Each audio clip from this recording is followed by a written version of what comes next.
Focus on me. I forgot that I got it too. I'm not needing you.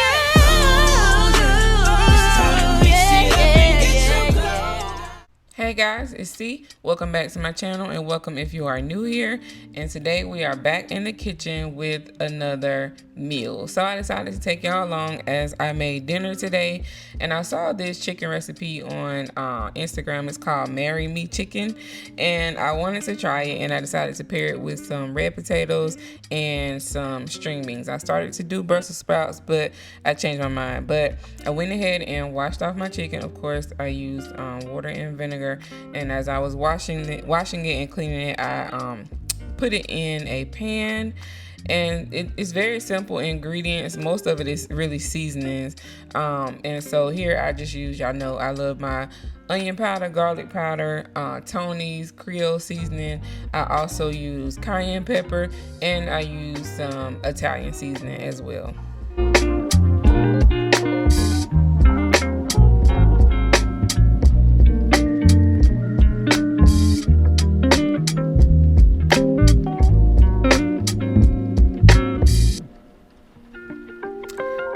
Of course, you go ahead and give the chicken a good mix to get the seasoning all in there. And then once I mix it all together, I sat the chicken to the side, washed my hands, of course, and then I went ahead and chopped up a little bit of onion and bell pepper.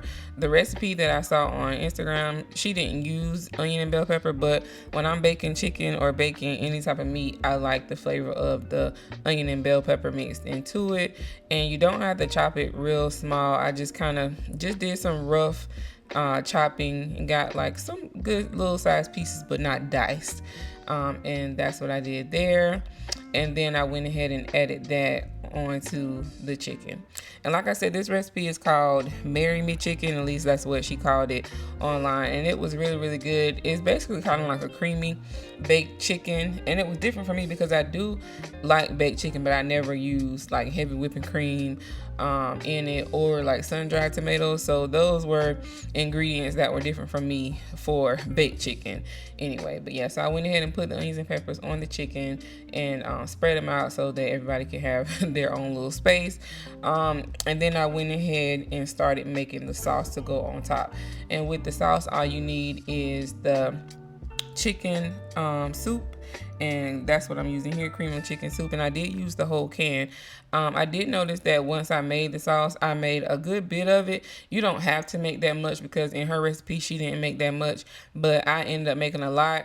And I thought it was going to be bad, but it was actually good. It really helped, and it was good to put on top of the mashed potatoes. So here you can make it how much you want it to, but I just made a good bit. And I didn't measure anything, so I'm sorry I don't have all ingredients like the sizes, but I did use that whole can, family size, of cream of chicken soup.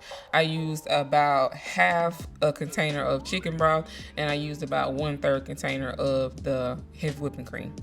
Hopefully that helps. And then I did put seasoning in this. I did the oregano, red pepper flakes, onion powder, garlic powder. And then I melted like a half a stick of butter and put that in there as well. And then I would say about a teaspoon of garlic. Like I used the minced garlic. I used about a teaspoon of that. Like I said, I didn't measure anything, but that's a rough estimate, I would say. And then I used the sun-dried tomatoes. I found these sun-dried tomatoes at Walmart. This is the first time I've ever seen them in a packet like that and not in like the jar, but they were really good, and I just sprinkled them in there. I would say I probably used about 1/3 of the pack.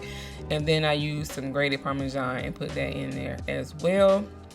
And then I gave it a really good mix, and then you just pour that on top of the chicken.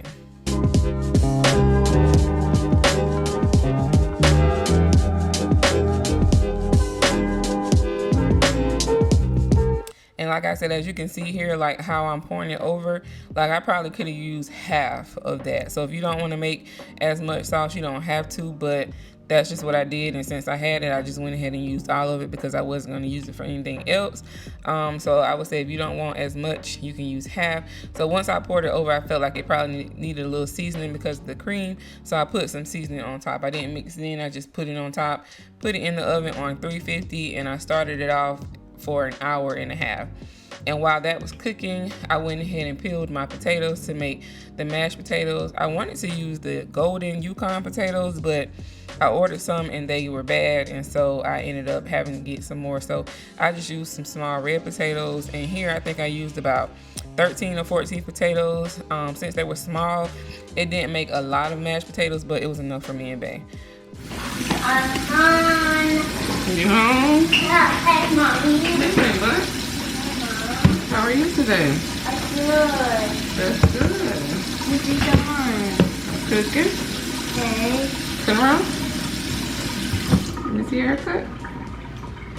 Turn around. You look cute, buddy.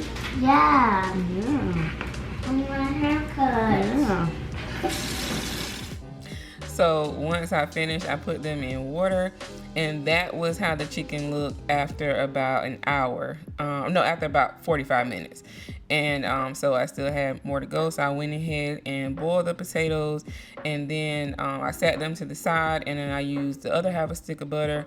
I used some more garlic, which was about, I would say 2 to 3 teaspoons this time. And then I let that cook a little bit until the garlic cooked down, and that's what it was looking like. And then I put the potatoes back in there, and I put some milk in there. I mashed it first a little bit, and then I put milk, the Italian shredded cheese, and then I seasoned them as well with all of the seasonings that I normally use, and then just mashed it again to make sure it was good and creamy. Bae likes his potatoes with like little teeny small little chunks in it, so I didn't whip them all the way down, but they were whipped enough for me and him. And yeah, guys, that's what I did with the potatoes. And y'all, when I say that this meal was so good, like me and Bae were killing the chicken. Like, at first I thought it was gonna be too salty, but it was just the right amount. Like, the gravy on there, well, I keep saying gravy or sauce, but that sauce and with those sun-dried tomatoes, because I was iffy about those sun-dried tomatoes, but they gave it a good little flavor, good little tang, but it really added to the dish, y'all. This was so good. And like I said, I was going to use the Brussels sprouts, but I didn't think they probably would have wanted Brussels sprouts, so I just ended up using some canned string beans that we had. I like the French style string beans.